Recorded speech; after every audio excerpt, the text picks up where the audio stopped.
thank you, Helen. Thanks to all of you. Those buzzers, as most of you will know, that mean that there's a vote happening right now.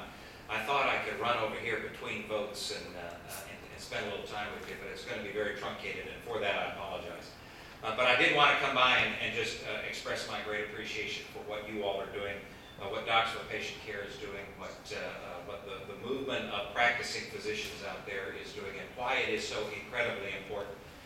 Hal and Scott and the whole gang at Docs4PatientCare have been incredibly pivotal in bringing to focus the issue of the real consequential nature of what has come to be known as Obamacare, and how destructive it is in its entirety to the practice of medicine, to the well-being and welfare of patients. You could almost not go through a single page of that piece of legislation without finding something that is destructive to patient care. What I'd like to just spend a few minutes on before I take maybe one question or two questions is the area that I believe it to be most destructive is the whole area of quality, the issue of quality. If we think about a health system that we want that is an ideal, it is one, I believe, that allows patients and families and doctors to make medical decisions, right? You don't want anybody else making medical decisions. You don't want the folks in these wonderful white buildings around here making medical decisions. You don't want the insurance company making medical decisions. You certainly don't want politicians making medical decisions. And God forbid you have the President of the United States making medical decisions. But that's what the bill does. The bill cedes the authority, the ability of patients and families and doctors to make medical decisions through all sorts of avenues, not the least of which is the Independent Payment Advisory Board, which I believe to be the rationing entity, the destructive, one of the most destructive aspects of the bill. And why is that? One of the things that allows us to have the greatest healthcare system in the world, one of the things that allows us in this country to have the highest quality of healthcare in the world, is that the vast majority of patients understand and appreciate that trusting relationship that they have with their physician is sacrosanct. That when they talk to that physician about what it is that's wrong with them and what they desire and want and need for themselves or for their family, that information is being taken in by a caring and compassionate and knowledgeable individual who is the advocate for that patient. That's what allows us to have the greatest system ever.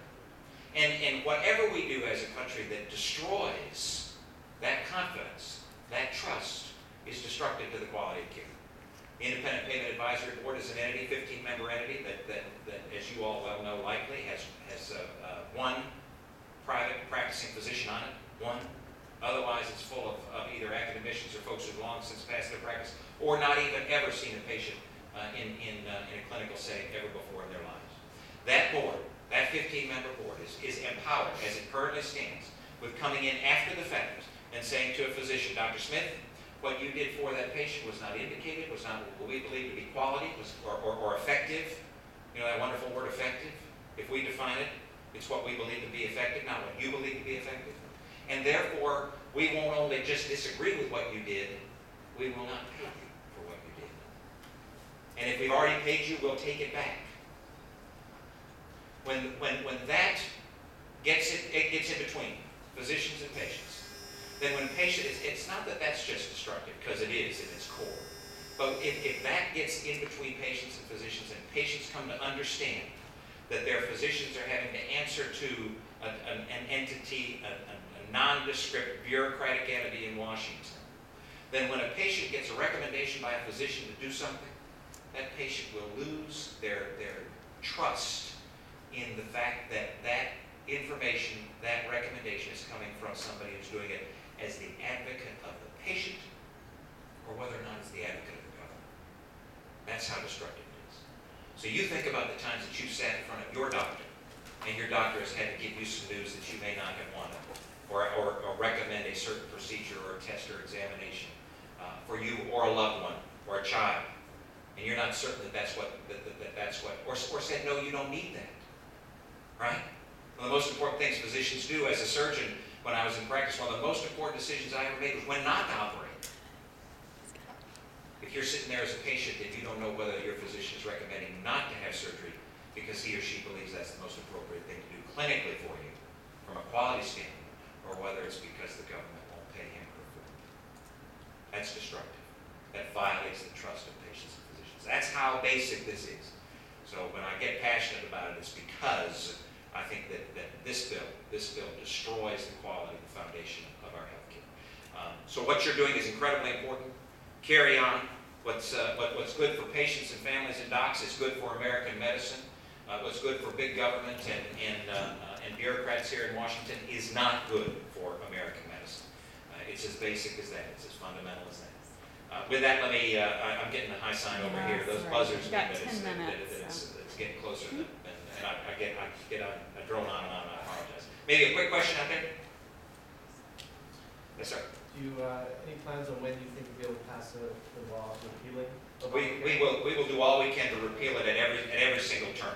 We've already voted to repeal it, as you know, and the House Republicans, of which I'm privileged to serve in the leadership of, we have voted to repeal. We voted to defund. We will continue to do so at every single time. Yesterday, the budget for 2012 that passed in this room had included in it a repeal and a defunding of Obamacare. The fact of the matter is, I believe, is that the courts are going to lap us on this one. If we can get the appellate process through in either the 4th or the 11th Circuit and have it be move on to the Supreme Court for their term starting in October of this fall, then it will be decided in the spring of 2012. I think it's unconstitutional. The individual mandate's unconstitutional. If you pull out that linchpin, the whole thing comes tumbling down. So that's what I hope and pray for when I go to sleep at night. And I think that's what's going to happen. We will do all we can, but understand and appreciate we are the minority party here in Washington. We're the minority. We run the House of Representatives, which is 1/6 of the federal government. We're the minority party. We're going to kick and scream and do as much as we can to move things in the right direction, but it's going to require some other portions of the federal government that can happen in the spring of 2012 from a judiciary standpoint, and can happen in the fall of 2012 from an electoral standpoint to turn the Senate around and the White House around. God bless you. Keep up the great work.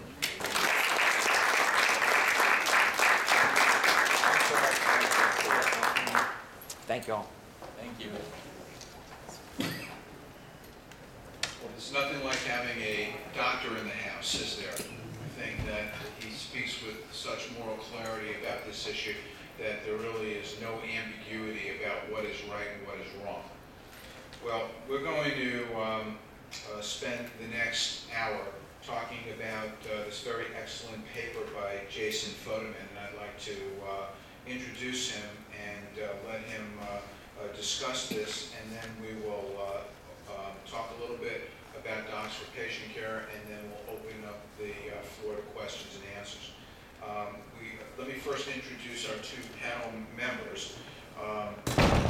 We have Jason Fodeman, who wrote this paper that's the focus of this symposium. He is a medicine resident in internal medicine at the University of Connecticut, and he has an extensive background in healthcare policy, both at Galen Institute and at Heritage. And he has had publications in the Wall Street Journal, and he's also written the very well-written book, How to Destroy a Village, What the Clintons Taught a 17-year-old. I guess in response to It Takes a Village. This book got to number 33 on Amazon, so that's quite a feat. Jason is a Phi Beta Kappa graduate of Johns Hopkins University. He completed 2 economic majors and was recognized for his outstanding record in economics. And just to put a cherry on top of this, today is Jason's birthday. So coming here and celebrating with us. Richard Armstrong is one of our executive board members in Docs4PatientCare. Dr. Armstrong is a practicing, full-time practicing general surgeon in the Upper Peninsula in Michigan. He's a former Navy physician, and most importantly, I think right now, and he would agree, he's the Chief Operating Officer of Docs4PatientCare, which could in and of itself be a full-time position. So without any further ado about introductions, I'd like to proceed on discussing Jason's paper. So please welcome Jason to the podium.